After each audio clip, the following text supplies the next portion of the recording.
Ya bersyukur ya jemaat sekalian, kita sudah masuk di bulan yang ke-11. Ya, gak lama lagi kita akan Christmas. Ya, dan saya percaya sebentar lagi akan ada dekorasi Natal ini. Ya, karena kita akan feels like Christmas ya, akan merasakan bahwa kita sebentar akan masuk dalam Christmas. Dan di bulan yang ke-11 ini kita cross check kembali ya. 11 bulan kita belajar tentang tema sehat. Ya, sudah sampai di mana kita saat ini? Ya, karena saya percaya bahwa lulus di tahun 2022 ini, saya percaya jemaat semua akan menjadi orang-orang yang sehat di dalam Tuhan Yesus Kristus. Amin. Nah, pada bulan ini kita sama-sama belajar tentang kedewasaan. Saya tetap stick kepada tema yang diberikan oleh Bapak Gembala, yaitu kedewasaan, dan saya akan tutup di bulan November ini dengan sebuah sharing firman Tuhan yang saya beri judul dewasa di dalam berpikir. Wow, dewasa di dalam berpikir. Maksudnya gimana? Kita sering kali mendengar ya jemaat sekalian, sebuah kalimat yang gak asing ya. Menjadi tua itu pasti, menjadi dewasa itu pilihan. Ya, sering ya. Gak ada di sini yang tidak pernah mendengarkan ini, tapi saya percaya bahwa kalimat ini sering kali kita dengarkan dalam keseharian kita ya. Dan ya saya setuju akan hal ini. Kenapa jemaat sekalian? Karena bagi saya, ketika kita berbicara tentang kita menjadi tua, ini berkaitan dengan yang namanya waktu. Ya. Dan saya percaya bahwa kita semua percaya bahwa waktu adalah sesuatu yang tidak akan pernah bisa kita hentikan. 1 detik berlalu sudah menjadi masa lalu. 1 menit berlalu sudah menjadi masa lalu. Ya.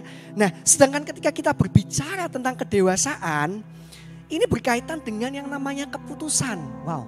Maksudnya di mana kok keputusan? Karena meskipun waktu berlalu, tetapi kita tidak mau mengambil keputusan untuk kita belajar menjadi dewasa, maka sampai tua pun ya, kita masih bisa memiliki cara berpikir seperti anak-anak. Karena barometer kedewasaan ya, bukanlah pernikahan ataupun posisi. Maksudnya gimana? Kita bisa menikah, kita bisa punya posisi penting misalnya di dalam tanggung jawab kita, dalam pekerjaan kita. Kita bisa punya posisi yang penting di dalam mungkin bisnis kita ataupun pelayanan kita atau apapun juga di dalam pekerjaan pelayanan bisnis. Tetapi kita masih bisa menunjukkan ketidakdewasaan di situ. Makanya saya pagi ini mau mengatakan bahwa barometer kedewasaan adalah bagaimana cara kita meresponi setiap masalah dan tanggung jawab. Amin. Ada orang yang mungkin usianya masih muda tetapi dia memiliki kedewasaan yang luar biasa saat dia mengalami tantangan ataupun masalah. Cara berpikirnya bisa memiliki cara berpikir yang dewasa. Nah, saya tidak akan bahas ya pada pagi hari ini ya untuk ibadah umum ya. Tapi saya sudah mempersiapkan sesuatu yang luar biasa di youth nanti. Ya, ketika saya memikirkan ini saya keingat dengan yang namanya Elihu. Nah, cuma sekarang mungkin ada yang tahu Elihu itu siapa, tapi ada yang bingung Elihu. Elihu itu adalah temannya Ayub dan dia meskipun dia adalah orang yang muda, tapi dia memiliki cara berpikir yang dewasa. Dan ini sudah saya persiapkan buat youth.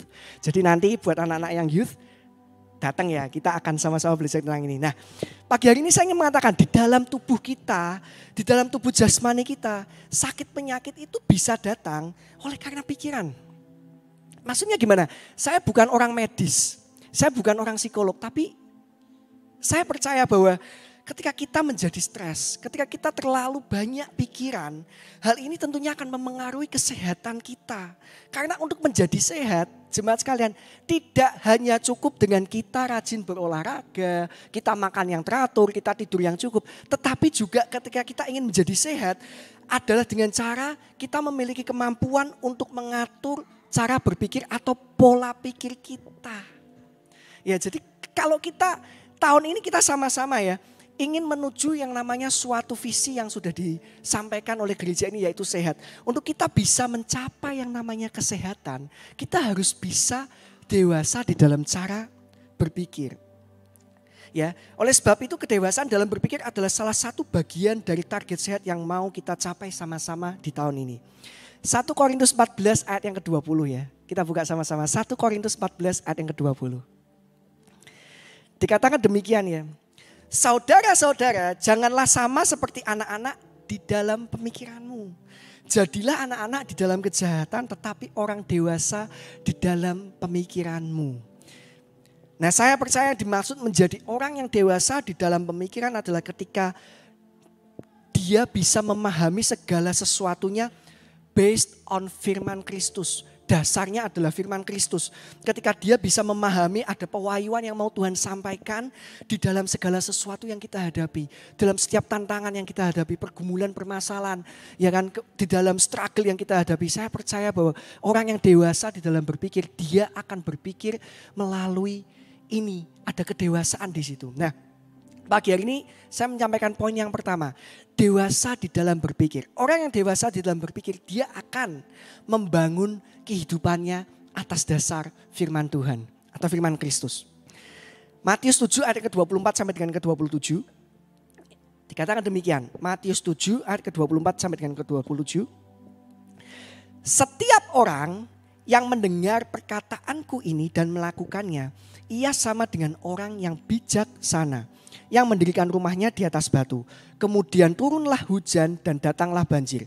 Lalu angin melanda rumah itu, tetapi rumah itu tidak rubuh sebab didirikan di atas batu. Tetapi setiap orang yang mendengar perkataanku ini dan tidak melakukannya, ia sama dengan orang yang bodoh yang mendirikan rumahnya di atas pasir. Kemudian turunlah hujan dan datanglah banjir. Lalu angin melandai rumah itu sehingga rubuhlah rumah itu dan hebatlah kerusakannya. Ya, di poin yang pertama ini saya ingin membuka dengan sebuah kalimat, yaitu dasar yang kuat itu bukanlah pemikiran kita. Dasar yang kuat itu adalah firman Kristus. Dasar yang kuat itu adalah firman Tuhan. Itulah yang seharusnya kita jadikan sebagai landasan kita untuk kita bisa berdiri tegak pada pagi hari ini menjalani setiap pergumulan yang ada. Amin. Nah, kedewasaan kita sebagai anak-anak Kristus dilihat dari bagaimana cara kita berpikir. Orang yang dewasa, dia akan memilih untuk membangun kehidupannya atas dasar firman Tuhan. Bukan berdasarkan apa yang dia pikirkan. Wow. Kenapa? Karena dari pikiran itu yang akan memengaruhi perasaan kita. Dan dari pikiran dan perasaan kita, itulah yang akan menentukan tindakan-tindakan dan keputusan-keputusan yang kita ambil. Dari pikiran kemudian menjadi perasaan, kemudian itu menjadi tindakan. Dan pagi hari ini saya ingin mengatakan bahwa ketika kita semakin mendengarkan omongan-omongan dari orang, ketika kita semakin mendengarkan apa kata orang mengenai kita, ya, membuat kita semakin berpikir. Dan tentunya pikiran-pikiran itulah yang akan menguasai kita. Maksudnya gimana? Ketika orang berkata bahwa kita sering mengalami kegagalan, kemudian orang itu langsung memberikan vonis bahwa, oh ya memang kamu tidak bisa. Dan semakin kita sering mendengarkan itu, lama-lama pikiran-pikiran itu yang akan menjadikan kita menjadi orang yang merasa bahwa aku adalah orang yang selalu gagal. Aku adalah orang yang selalu tidak diterima. Aku adalah orang yang tidak dikasihi. Dan kemudian dari perasaan itu muncullah tindakan. Kita menjadi orang yang pahit. Kita menjadi orang yang memiliki kefrustasian yang luar biasa. Nah, pagi hari ini saya ingin mengatakan ya bahwa kehidupan kita ini dibangun atas dasar firman Tuhan. Bukan atas dasar pemikiran orang. Kehidupan kita ini dibangun atas dasar firman Tuhan. Bukan atas dasar omongan orang. Orang berkata apa terhadap kita tidak akan pernah mendefinisikan kita. Yang mendefinisikan kita adalah firman Kristus. Dan ketika kita tahu, kita bisa berpikir akan hal ini, itulah yang akan membuat kehidupan kita menjadi kuat. Karena kita membangun kehidupan kita, pikiran kita landaskan berdasarkan firman Kristus. Bukan atas dasar pemikiran kita sendiri.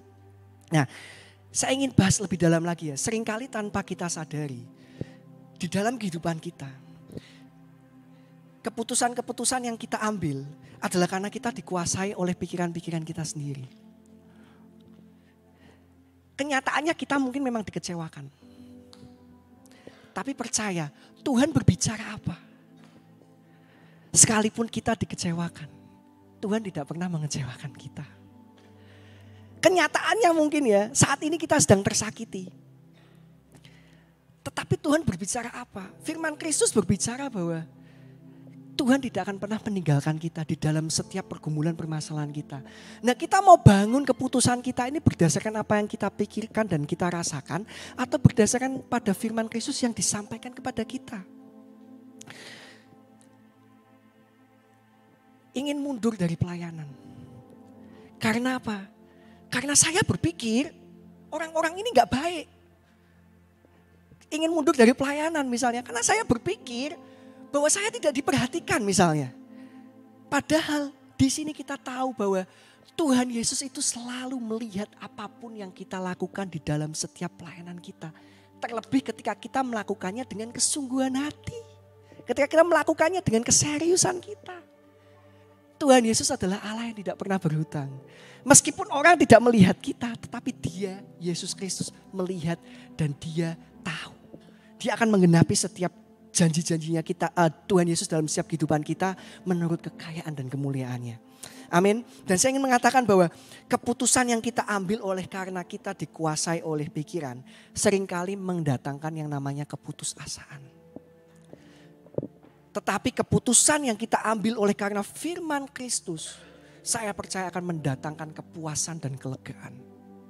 Mau kita berpikir yang mana jemaat sekalian? Mau kita menggunakan pikiran kita sendiri atau kita mau di hadapan Kristus kita bilang, Tuhan, aku percaya Bapak bahwa Engkau jauh lebih tahu daripada apa yang aku pikirkan. Amin. 2 Korintus 4 ayat yang keempat.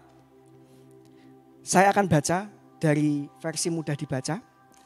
2 Korintus 4 ayat yang keempat. Penguasa dunia ini telah membutakan pikiran orang yang tidak percaya. Jadi mereka tidak dapat melihat kebenaran kabar baik tentang kemuliaan Kristus. Kristus benar-benar merupakan gambar Allah. Kita memang harus berpikir. Tetapi jangan sampai kehidupan kita ini dikuasai oleh pemikiran kita sendiri. Maksudnya gimana? Yang benar ya yang tak pikir. Padahal kita tahu bahwa seringkali yang kita pikir itu hanyalah asumsi-asumsi. Dan tidak semuanya yang kita pikirkan itu adalah benar. Tapi kita mau selalu tinggal di dalam ini. Kenapa? Ya karena kita salah membangun dasar kehidupan kita. Dan orang yang dewasa adalah orang yang tahu bahwa firman Kristus adalah dasar yang kuat.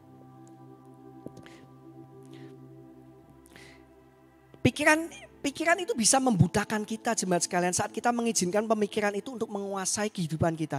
Sehingga kita tidak bisa melihat gambar yang benar. Yaitu Yesus Kristus yang seharusnya menjadi dasar atas kehidupan kita. Sometimes kita dipertemukan dengan orang-orang yang mungkin kontra dengan kita. Sometimes kita mungkin dipertemukan dengan orang-orang yang kita merasa bahwa oh ini tidak cocok dengan kita. Tapi kita percaya bahwa itu adalah prosesnya Tuhan. Ya, itu adalah prosesnya Tuhan dan yang Tuhan mau adalah apa? Kita percaya pada Dia. Nah, di 2 Korintus 10 ayat yang kelima. 2 Korintus 10 ayat yang kelima dikatakan demikian, Rasul Paulus berkata, kami mematahkan setiap siasat orang dan merubuhkan setiap kubu yang dibangun oleh keangkuhan manusia untuk menentang pengenalan akan Allah. Dan kami menawan segala pikiran dan menaklukkannya kepada Kristus. Ada kata kami menawan segala pikiran dan menaklukkannya kepada Kristus. Menawan dan menaklukkan pikiran kita kepada Kristus berarti kita menyerahkan kekuasaan atas pikiran kita kepada Kristus. Walaupun secara pikiran kita masih belum bisa menerima keadaan. Tapi ketika kita menyerahkan pikiran kita kepada Tuhan, kita akan mendapatkan yang namanya kelegaan. Kepuasan yang benar, kepuasan yang sesungguhnya adalah bukan kebenaran pikiran kita. Kepuasan dan kelegaan yang sesungguhnya adalah kebenaran firman Tuhan. Jadikanlah firman Kristus sebagai dasar atas kehidupan kita. Maksudnya gimana? Orang yang dewasa di dalam berpikir, ya. Saya akan tutup dengan hal ini di poin yang pertama. Orang yang dewasa dalam berpikir adalah orang yang tahu bahwa mau secerdas apapun dia, mau sepintar apapun dia, intelijennya, IQ-nya mungkin di atas rata-rata bahkan termasuk orang yang jenius. firman Kristus adalah tetap dasar dan pondasi kehidupan. Firman Kristus adalah di atas segala-galanya, serta mau untuk hidup di dalam pimpinannya. Jadi orang yang dewasa dalam berpikir, dia adalah orang yang tahu bahwa saya ini mau sepintar apapun ya. Di dalam pekerjaan saya ini mau sepintar apapun ya. Di dalam bisnis saya tetap tahu bahwa firman Kristus itu adalah di atas segala-galanya. Saya mau ngerasain apa saat ini ya. Saya mau merasakan pemikiran-pemikiran apa yang saat ini. Saya percaya bahwa firman Kristus itu jauh melebihi segalanya. Dan ketika kita mau hidup dan dipimpin oleh firman Kristus, saya percaya bahwa sehat itu akan kita capai sama-sama. Ya, amin. Poin yang kedua, orang yang dewasa di dalam berpikir adalah orang yang fokus terhadap tujuan. Bukan menyerah karena tantangan. Katakan ini ya, sebuah kalimat ya bahwa a smooth sea never made a skilled sailor. Laut yang tenang tidak akan menjadikan dia menjadi pelaut yang hebat. Tantangan adalah proses yang Tuhan izinkan terjadi di dalam kehidupan kita untuk mendewasakan kita. Mau gak mau kita semua harus diproses. Mau gak mau kita semua harus menjalani yang namanya proses. Ya, a smooth sea never made a skilled sailor. Ya, seorang pelaut gak akan pernah bisa jadi pelaut yang hebat kalau pelaut itu gak pernah mengalami yang namanya badai yang besar, bahkan mungkin sampai sampai bisa membuat kapal itu menjadi tenggelam. Ya, di dalam Efesus 2 ayat yang ke-10 dikatakan, Efesus 2 ayat yang ke-10. Saya suka sekali dengan ayat ini ya. Ya, karena kita ini buatan Allah. Kita ini bukan buatan manusia. Ya. Kita ini buatan Allah, diciptakan dalam Kristus Yesus untuk melakukan pekerjaan baik yang dipersiapkan Allah. Sebelumnya ia mau supaya kita hidup di dalamnya. Yang bisa mendefinisikan kehidupan kita adalah Kristus. Apa yang orang pikirkan tentang kita, apa yang orang bicarakan tentang kita tidak akan pernah bisa mendefinisikan siapa kita. Ya, kita ini adalah anak-anak Kristus dan kita ini adalah buatan Allah. Dan saya mau mengatakan pagi ini bahwa kita ini adalah masterpiece-nya Tuhan. Dan kalau kita adalah masterpiece-nya Tuhan, saya percaya bahwa Tuhan sudah punya master plan buat kita. Saat kita tahu bahwa kita adalah masterpiece-nya Tuhan, masihkah kita mau menyerah terhadap tantangan-tantangan yang kalau kita sadari bahwa tantangan-tantangan tersebut sebenarnya adalah bagian dari master plan-nya Tuhan. Untuk kita bisa sampai kepada tujuan. Saya harus mengalami kekecewaan. That's okay, gak masalah. Tetapi jangan kita mengambil keputusan untuk kita menjadi kecewa. Itu yang masalah. Saya harus mengalami yang namanya sakit hati. That's okay, gak masalah. Kita manusia. Tetapi kita jangan mengambil keputusan kita untuk terus menjadi sakit hati. Ingat, orang yang dewasa dalam berpikir adalah orang yang fokus terhadap tujuan. Bukan menyerah terhadap tantangan. God's purpose in our life can only be achieved with God's plan. Tujuan kehidupan yang Tuhan sudah tetapkan di dalam kehidupan kita hanya bisa dicapai dengan caranya Tuhan. Bukan dengan caranya kita. Kalau caranya Tuhan, kita harus mengalami yang namanya rasa sakit. That's okay. Kita percaya bahwa Tuhan yang akan menguatkan kita menjadi orang yang bangkit dan lebih dari pemenang. Saya tertarik ya ketika saya merenungkan poin yang kedua ini ya. Saya teringat tentang ke-12 pengintai. Di bilangan 13 ya. Ke-12 pengintai. Kalau saya renungkan lagi, wow. Mereka ini bukan orang yang sembarangan jemaat sekalian. Ke-12 pengintai ini adalah orang-orang pilihan. Mereka adalah leaders. Mereka adalah pemimpin. Gak sembarangan yang dijadikan sebagai ke-12 pengintai ini ya. Di bilangan 13 ya, saya gak akan baca itu tapi kita bisa renungkan lagi ya.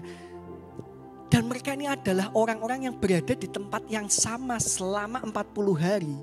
Untuk mengintai hal yang sama. Mereka melihatkan gambar yang sama. Mereka melihat kondisi dan situasi yang sama.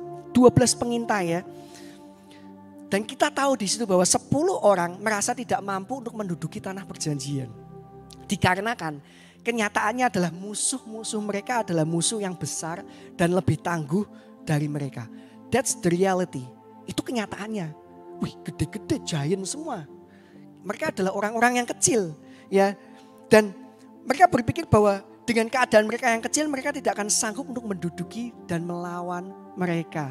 Bahkan di sini kalau kita baca, sampai bilang bahwa kita ini kayak belalang di hadapan mereka. Itu kenyataannya seperti itu. Yang dihadapi adalah sesuatu yang besar.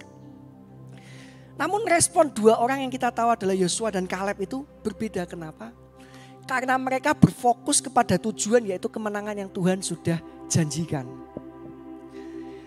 Nah, saya ingin mengatakan pada pagi hari ini, 10 people think about the challenge, only 2 people think about the prize. 10 orang memikirkan tantangannya.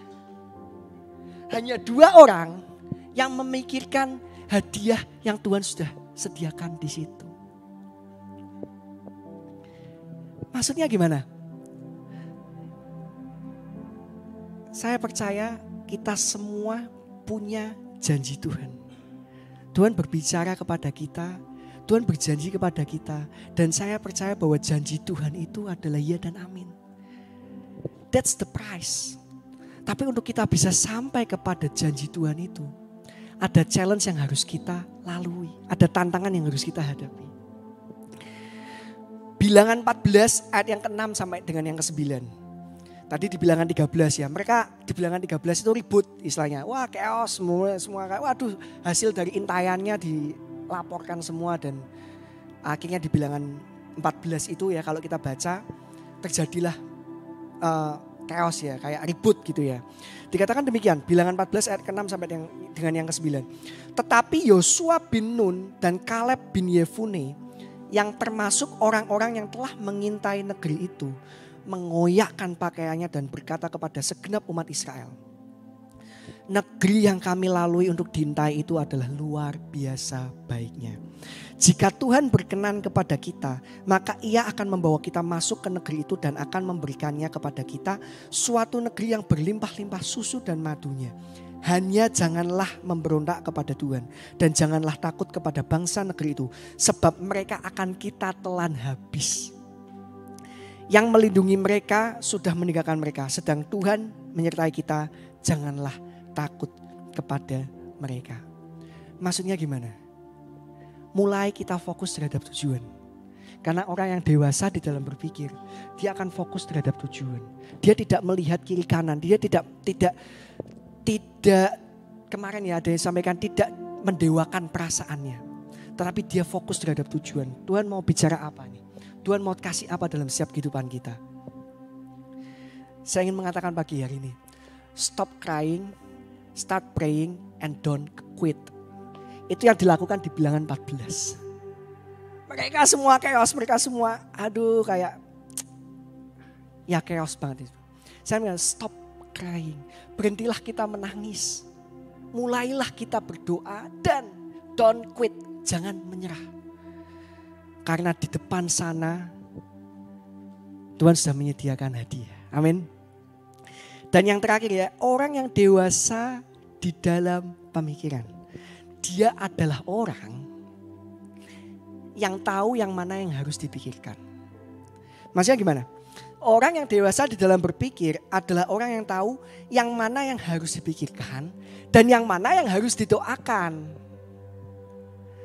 Seringkali kita lupa akan hal ini. Filipi 4 ayat yang ke-8. Filipi 4 ayat ke-8. Orang yang dewasa dalam berpikir adalah orang yang tahu yang mana yang harus dipikirkan dan yang mana yang harus didoakan. Jadi akhirnya saudara-saudara, semua yang benar, semua yang mulia, semua yang adil, semua yang suci, semua yang manis, semua yang sedap didengar, semua yang disebut kebajikan dan patut dipuji, pikirkanlah semuanya itu. Pagi hari ini saya ingin mengatakan, semua harus didoakan, tetapi tidak semua harus dipikirkan. Ada hal-hal yang memang kita harus ambil keputusan bahwa aku percaya padamu Tuhan. Saya percaya padamu Yesus. Saya ingin menaklukkan pikiran dan menawan pikiran kita di bawah otoritasnya Yesus Kristus. Semua harus didoakan, tapi tidak semua harus dipikirkan. Ada hal-hal yang memang kita sudah mentok. Kita nggak tahu kita harus ngapain. Ingat, masih ada satu cara. Sujud bertelut, kita berdoa. Kita minta sama Tuhan. Amin. Semakin kita banyak berpikir, hasilnya apa? Semakin kita banyak khawatir. Coba dipikirin terus dah. Berita 2023 yang katanya kita akan mengalami yang namanya krisis. Saya pernah dengar ya, ada orang yang berkata bahwa IHSG akan turun ke level, saya gak ingin menyebutkan levelnya, tapi dia bilang ini kayak waktu coronavirus masuk di 2020. Anjlok lagi, semua akan itu. Tapi hal ini tidak bisa kita pikirkan, jemaat sekalian. Kita bisa doakan bahwa 2023 apapun kondisinya, Tuhan Yesus tetap baik. Dan apapun kondisinya, Tuhan Yesus tetap menyertai kita. Saya percaya yang bekerja di dunia bisnis tahu ya, 2023 properti akan turun. Kalau bagi kita investor, kita beli properti. Hal seperti ini ya. Tapi kembali lagi, semakin kita banyak berpikir, yang ada malah kita akan semakin menjadi orang yang banyak khawatir. Tapi ketika kita semakin banyak berdoa, maka kekhawatiran itu akan diubah menjadi iman percaya kita.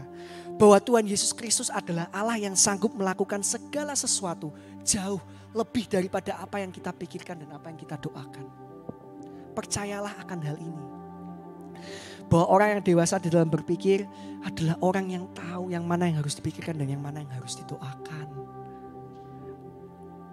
Bilangan 13 ayat yang ke-31 sampai dengan ke-33. Bilangan 13 ayat 31 sampai dengan 33. Ayat yang terakhir ya. Tetapi orang-orang yang pergi ke sana bersama-sama dengan dia berkata, kita tidak dapat maju menyerang bangsa itu. Saya percaya ini 10 orang yang merasa tidak mampu ya. Kita tidak dapat maju menyerang bangsa itu karena mereka lebih kuat daripada kita. Juga mereka menyampaikan kepada orang Israel kabar busuk tentang negeri yang diintai mereka. Dengan berkata, negeri yang telah kami lalui untuk diintai adalah suatu negeri yang memakan penduduknya. Dan semua orang yang kami lihat di sana adalah orang-orang yang tinggi perawakannya. Juga kami lihat di sana orang-orang raksasa, orang-orang enak yang berasal dari orang-orang raksasa. Dan kami lihat diri kami sendiri seperti belalang dan demikian juga mereka terhadap kami. Ketika saya merenungkan firman ini ya, saya dapat sesuatu ya. Dikatakan kabar busuk di situ. Tahu kabar busuk itu apa teman sekalian? Kalau kita tahu di dalam bahasa Inggris ya, diterjemahkan sebagai bad report.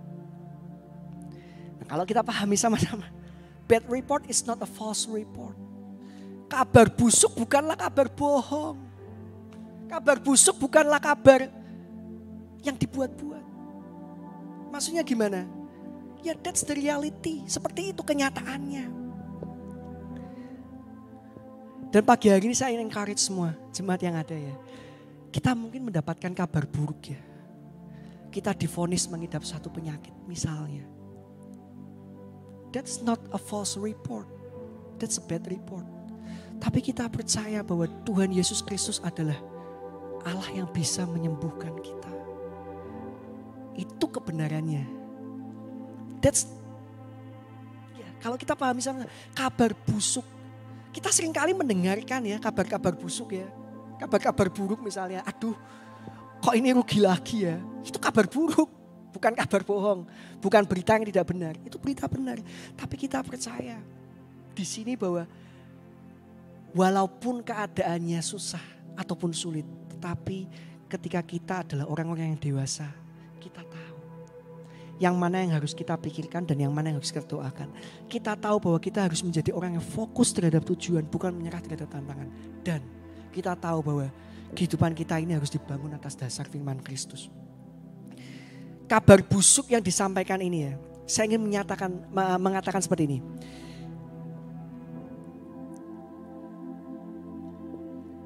10 orang ini adalah pemimpin. Kembali lagi ya. Mereka gak berbohong. That's good. Itu hal yang baik. Tetapi mereka tidak percaya. Aduh. Wow.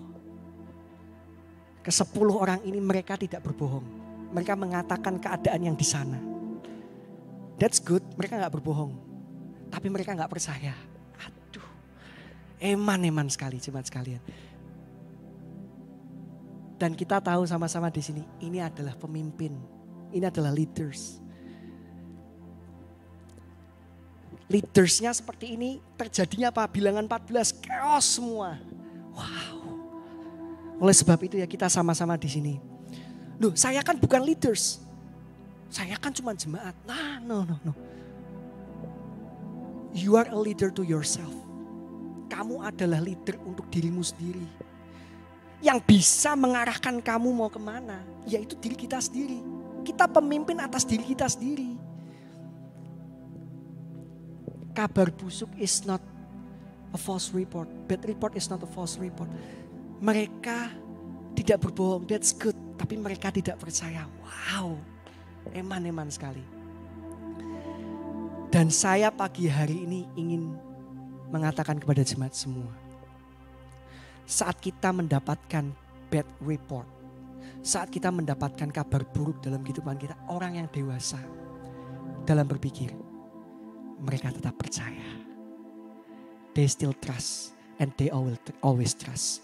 Mereka selalu percaya kepada siapa? Bukan kepada pemikirannya, tapi kepada Tuhan Yesus Kristus yang adalah di atas segala-galanya. Nah, berhati-hatilah dengan pikiran kita jemaat sekalian. Karena pikiran kita bisa membuat kita hilang rasa percaya. Wow. Semakin kita berpikir, semakin kita kehilangan percaya. 10 orang ini. Saya undang tim Present Worship buat naik. Saya ingin tutup dengan hal ini. Kedewasaan ya. Bulan ini kita sudah belajar tentang kedewasaan. Kedewasaan bisa dilihat dari kita bisa berdamai terhadap sesuatu yang tidak bisa kita ubah. Dan mengusahakan untuk sesuatu yang bisa kita ubah. Serta kemampuan untuk kita bisa membedakan keduanya. Saya ulangi sekali lagi bahwa kedewasaan itu adalah bagaimana kita bisa berdamai terhadap segala sesuatu yang tidak bisa kita ubah. Dan kita tetap mengusahakan segala sesuatu yang kita bisa ubah. Dan punya kemampuan untuk kita bisa membedakan keduanya. Oleh sebab itu kita tahu yang mana yang harus kita pikirkan. Yang mana yang harus kita doakan. Percayalah bahwa